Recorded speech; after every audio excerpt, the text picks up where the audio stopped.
Hi guys, welcome to my YouTube channel physics for all classes. आज हम लोग fibre optics के बारे में स्टडी करेंगे।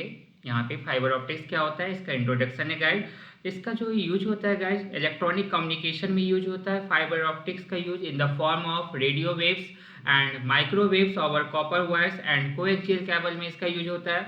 रिस्ट्रिक्शन प्रेजेंट जो होता है गाइस, यहाँ पे केबल वायर टेलीकम्युनिकेशन सिस्टम में इसका एटमोस्ट जो होता है 48 साइमल्टेनियस टेलीफोन कन्वर्सेशन जो होता है गाइज यहाँ पे होता है। और ये फाइबर ऑप्टिक्स कम्युनिकेशन क्या करता है, कन्वर्ट करता है इलेक्ट्रिकल को ये ऑप्टिकल में, देन इलेक्ट्रिकल सिग्नल में कन्वर्ट करता है। और इसमें क्या होता है गाइज, ग्रेटर डेटा को ये क्या करता है, over longer distances for lower cost में इसे ये सेंड किया जाता है। और ऑप्टिकल बीम है द फ्रीक्वेंसी जो गाइज होता है इसका कितना होता है, 10⁻14 टू 10⁻15 हर्ज होता है। Number of signals transmitted increase हो जाता है गाइज, यहाँ पे क्या होता है, इंक्रीज होता है। और it can send over 1 terabyte information in 1 second, और ये 1 सेकेंड में इतने को सेंड कर सकता है 1 टेराबाइट को। Approx equivalent to transmission of nearly जो होता है 15 मिलियन साइमल्टेनियस टेलीफोनिक कन्वर्सेशन जो होगा गाइस एक साथ यहाँ पे सेंड होता है। देन हम लोग यहाँ पे देखते हैं ऑप्टिकल फाइबर क्या होता है गाइस। ऑप्टिकल फाइबर क्या होता है, इट इज अ फ्लेक्सिबल। ये क्या होता है, optical fibre is a flexible transparent fibre होता है, made of very pure glasses, silica का बना होता है गाइस ये। और not much wider than the human hair, और ह्यूमन हेयर से भी क्या होता है, वाइडर नहीं होता है इससे ज़्यादा। That acts as a wave guide to transmit light, और ये क्या होता है, वेव गाइड की तरह काम करता है और लाइट को ट्रांसमिट करता है between the two ends of the fibre. और देन आपका दिया गया प्रिंसिपल्स ऑफ फाइबर होता है गाइस। प्रिंसिपल्स ऑफ फाइबर क्या होता है, जैसे देखते हैं यहाँ पे optical fibre is and optical transmission device. ये क्या होता है, ऑप्टिकल ट्रांसमिशन डिवाइस होता है guys, which works on the principle of total internal reflection. और किस पे वर्क करता है, टोटल इंटरनल रिफ्लेक्शन पे वर्क करता है। Then when a light signal is directed at one end of the fiber, और देख रहे हैं यहाँ पे one end of the fiber में इंटर करता है at suitable angle, it undergoes repeated total internal reflection, यहाँ पे होगा repeated हो रहा है along the length of the fiber and finally comes out of the end, और क्या होता है, अदर एंड से ये क्या होता है, बाहर हो जाएगा। इसके लिए दो नेसेसरी कंडीशन आपके दे रखे हैं गाइज यहाँ पे। तो देख रहे हैं क्या यहाँ पे टू नेसेसरी कंडीशन है पर टोटल इंटर रिफ्रैक्शन के लिए, जो refractive index of first medium is greater than the refractive index of second medium, और रिफ्रैक्टिव इंडेक्स जो होना चाहिए फर्स्ट मीडियम का वो ग्रेटर होना चाहिए, कितना हो जाए, सेकंड मीडियम से ग्रेटर होना चाहिए। और सेकंड कंडीशन क्या, angle of incidence that is theta I is equal to और ग्रेटर देन क्या होना चाहिए, क्रिटिकल एंगल के क्या होना चाहिए, इक्वल होना चाहिए। तो आपका क्या हो जाएगा, ये कंडीशन है टोटल इंटरनल रिफ्रैक्शन के लिए। The phenomena of total internal refraction causes 100% reflection, और इसमें क्या होता है, ये 100% रिफ्लेक्शन होता है। और in no other situation in nature 100% reflection of light occurs, और ऐसा कोई भी ऐसा नहीं जिसमें 100% रिफ्लेक्शन होता है गाइस। देन हम लोग देखते हैं ऑप्टिकल फाइबर का जो यहाँ पे डायग्राम दिया गया है गाइस, यहाँ पे जो स्ट्रक्चर है इसका हम लोग इसमें देखेंगे कोर के बारे में, कोर क्या होता है, देन आपका दिया क्लैडिंग क्या होता है, देन आपका बफर क्या होगा, और देन आपका जैकेट क्या होता है। और कोर होता है क्या, कोर क्या होता है गाइज, ग्लास और plastic with a higher index of refraction than cladding, और कैरीज ए सिग्नल। ये क्या करता है, कोर जो होता है ये आपका सिग्नल को कैरी करता है और जिसका होता है 8 माइक्रोन मीटर होता है। क्लैडिंग क्या होता है गाइस, क्लैडिंग जो होता है ग्लास और plastic with a lower index of refraction, ये क्या होता है, lower index of refraction than the core, core से क्या होता है, कम होता है। इसके बाद गाइस आपका बफर, ये आपका होता है 125 माइक्रोन मीटर होता है। देन आपका बफर है प्रोटेक्ट्स द फाइबर, ये क्या करता है, फाइबर को प्रोटेक्ट करता है फ्रॉम डैमेज एंड मॉइस्चर से इसे बचाता है। इसका कितना लेयर होता है, 250 माइक्रोन मीटर होता है। देन आपका जैकेट दे रखा है, होल्ड्स वन और मोर फाइबर्स इन ए केबल, और ये क्या होता है, एक या एक से अधिक फाइबर को ये रखता है। देन आपका दे रखा है guys optical fibre. Optical fibre क्या होता है, ये यहाँ पे देख रहे हैं guys, optical fibre is the wave guide, और ये क्या है, तो ऑप्टिकल फाइबर क्या है गाइज, आपका वेव गाइड है थ्रू विच लाइट प्रोपोगेट। ये क्या होता है, एक तरह का वेव गाइड है जिससे लाइट क्या होती है, प्रोपोगेट्स करती है। The cladding perform the following function, cladding जो इसमें गाइज होता है स्ट्रक्चर में आपने देखा है डायग्राम में, क्लैडिंग क्या होता है, reduces loss of light from one from the core into the surrounding. ये क्या होता है, लॉस ऑफ लाइट, यानी कि लाइट ऑफ लॉस, लाइट को जो होता है लॉस जो होता है उसे रिड्यूस कर देता है। इसके बाद रिड्यूसेज स्कैटरिंग लॉस, और उसके बाद स्कैटरिंग को लॉस जो होता है उसको भी रिड्यूस कर देता है at the surface of the core, and protect the fibre from absorbing surface contaminants. इसमें जो होगा उसे भी एब्जॉर्ब कर लेता है, and aids a mechanical strength, और क्या देता है, मैकेनिकल स्ट्रेंथ देता है। द कोएटिंग और बफर, कोएटिंग और बफर एक ही टर्म है यहाँ पे गाइस देख रहे हैं, is a layer of material, a polymer, एक पॉलीमर होता है use to protect an optical fibre from physical damage, और ये इससे क्या होता है, फिजिकल डैमेज से होने से इसे बचाता है, प्रोटेक्ट करता है गाइज।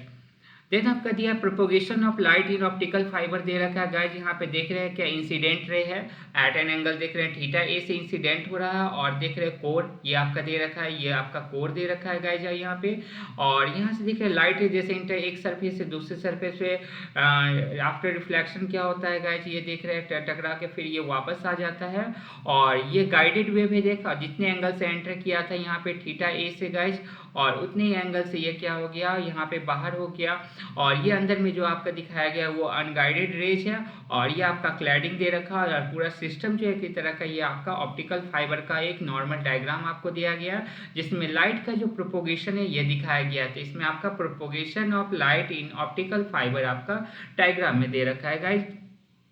देन इसमें देखेंगे गाइज एक्सेप्टेंस एंगल क्या होता है, तो एक्सेप्टेंस एंगल क्या होता है, optical fibre will only propagate light that enters the fiber within a certain cone, और ये क्या होता है, certain cone से इंटर करेगा, known as acceptance cone, इसे हम लोग acceptance cone of the fiber बोलते हैं। the half angle of this cone is called acceptance angle, इसे हम लोग क्या बोलते हैं, हाफ एंगल जो होता है गाइज, इसे ही हम लोग क्या बोलते हैं, यहाँ एक्सेप्टेंस एंगल होता है, जिसे हम लोग थीटा आई से रिप्रेजेंट करते हैं। और यहाँ देखिए यहाँ पे आपका दिया गया एयर आपका यहाँ का मीडियम दे रखा है, म्यू नॉट यहाँ का है, और लाइट यहाँ पे क्या हो रही है, इंटर कर रही है, और लाइट यहाँ पे इंटर कर रही है, देख रहे हैं आई एंगल से, यहाँ पे इंसिडेंट एंगल ऑफ इंसिडेंस दे रखा है गाइज, और देन आपका दे रखा है गाइज यहाँ पे, और क्लैडिंग दे रखा है, यहाँ पे रिफ्रैक्टिव इंडेक्स का μ2 दे रखा, कोर है जिसका रिफ्रैक्टिव इंडेक्स आपका μ1 दे रखा, और ये एक्सिस है, और देख रहे हैं इस एंगल से यहाँ रिजेंट करता है, और फिर यहाँ से एंगल से ये क्या हो रहा है, बाहर निकल रहा है। और स्नेल्स लॉ से हम लोग जानते हैं कि mu naught into sine I equal to μ1 into sine five हो जाएगा गाइज, यहाँ से ये स्नेल्स लॉ है, स्नेल्स लॉ के अकॉर्डिंग ये फॉर्मूला हम लोगों ने पढ़ा है। देन आपका है गाइस आपका जैसे यहाँ पे देखेंगे तो इसमें क्या होगा, थीटा फाई इक्वल टू कितना हो जाएगा, 90 डिग्री माइनस थीटा हो जाएगा। देन तो यहाँ पे mu not sine I equal to क्या होगा, μ1 साइन 90 डिग्री माइनस थीटा हो जाएगा गाइज, और साइन 90 डिग्री माइनस थीटा क्या होता है गाइज, कॉस हो जाएगा, साइन 90 डिग्री माइनस कॉस में बदल जाएगा, तो mu not sine I equal to क्या होगा, μ1 कॉस थीटा हो जाएगा गाइज। और कॉस थीटा इक्वल टू हम लोग जानते हैं क्या होता है, root under 1 minus sine square theta होता है। देन आपका ये हो जाएगा, और इफ आई इंक्रीजेज यानी एंगल ऑफ इंसिडेंस इंक्रीज करेगा तो phi increases and theta decreases, और यहाँ देख रहे हैं क्या होगा, फाई भी आपका क्या होगा, इंक्रीज करेगा, और थीटा जो होगा गाइज यहाँ पे क्या होगा, डिक्रीज करेगा, अगर एंगल ऑफ इंसिडेंस क्या होगा, इंक्रीज करेगा। देन आपका there is a maximum value of i beyond which the light ray entering the fibre will fall on the core cladding interface at an angle less than theta c, यानी critical angle से ये क्या होता है guys, कम होगा। Such a ray will be refracted into the cladding and will not propagate, और ये क्या होता है, प्रोपोगेट आगे नहीं जाएगा। The maximum value of i से i maximum is called the acceptance angle, here i maximum is called acceptance angle, यही आपका क्या होता है, एक्सेप्टेंस एंगल होता है गाइज। और इसे रिप्रेजेंट कर सकते हैं mu not equal to I maximum हो जाएगा, इक्वल्स टू क्या होगा, μ1 इंटू रूट अंडर क्या होगा, 1 minus sine square theta c, critical angle है ये गाइज।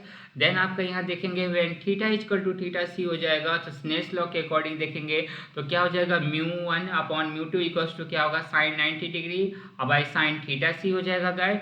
और साइन 90 जानते हैं आपका कितना होता है, 1 होता है, तो थीटा सी का वैल्यू कितना हो जाएगा, यहाँ से μ2 बाई μ1 हो जाएगा। तो आपका यहाँ से क्रिटिकल एंगल जो होगा sine theta C equal to क्या हो जाएगा, μ2 अपॉन μ1 हो जाएगा।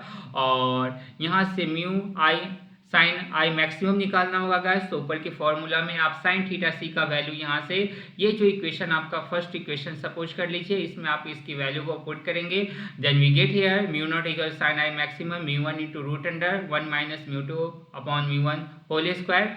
और यहाँ से देखेंगे गाइस तो यहाँ कॉमन लेंगे म्यू वन, यहाँ पे जैसे नीचे में आएगा रूट से बाहर हो जाएगा। Then this becomes here that is mu not sine i maximum equals to root under mu one square minus mu two square. Here taking mu naught equals to 1 for air, air के लिए जानते हैं refractive index कितना होता है, 1 होता है। और इसकी वैल्यू जैसे हम यहाँ पे पुट करेंगे गाइस तो यहाँ पे साइन आई मैक्सिमम आ जाएगा root under mu one square minus क्या हो जाएगा म्यू टू स्क्वायर हो जाएगा। Then this equation gives a relation between the acceptance angle, और ये क्या रिलेशन है एक्सेप्टेंस एंगल के और रिफ्रैक्टिव इंडिसेस देख रहे हैं of the core and the cladding. ये कोर और क्लैडिंग के बीच का जो आपका दे रखा है वो क्या है आपका acceptance angle and refractive indices दे रखा है guys. Then the cone is associated with an i maximum is called the acceptance cone. I से हम लोग क्या बोलते हैं एक्सेप्टेंस कोन बोलते हैं, आई मैक्सिमम को हम लोग क्या बोलेंगे एक्सेप्टेंस आपका कोन होता है।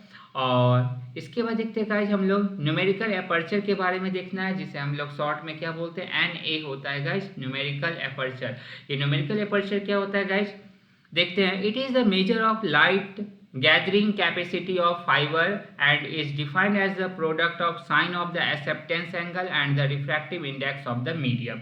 और ये क्या होता है प्रोडक्ट, यहाँ पे देख रहे हैं guys defined as the product of sine of the acceptance angle and refractive index of the medium to which the end faces of the fiber exposed। तो that is NA numerical aperture क्या हो जाएगा mu not sine i maximum हो जाएगा। Then आपका guys taking mu naught equals to 1 for air we get here that NA equals to sine i maximum equal to कितना हो जाएगा root under क्या हो जाएगा म्यू वन स्क्वायर माइनस क्या हो जाएगा आपका म्यू टू स्क्वायर हो जाएगा।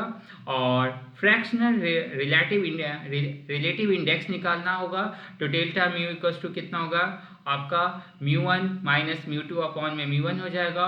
और NA जो हो जाएगा न्यूमेरिकल एपर्चर जो होगा गाइस वो आपका कितना हो जाएगा नियरली जो होगा mu one into root under delta two delta mu हो जाएगा।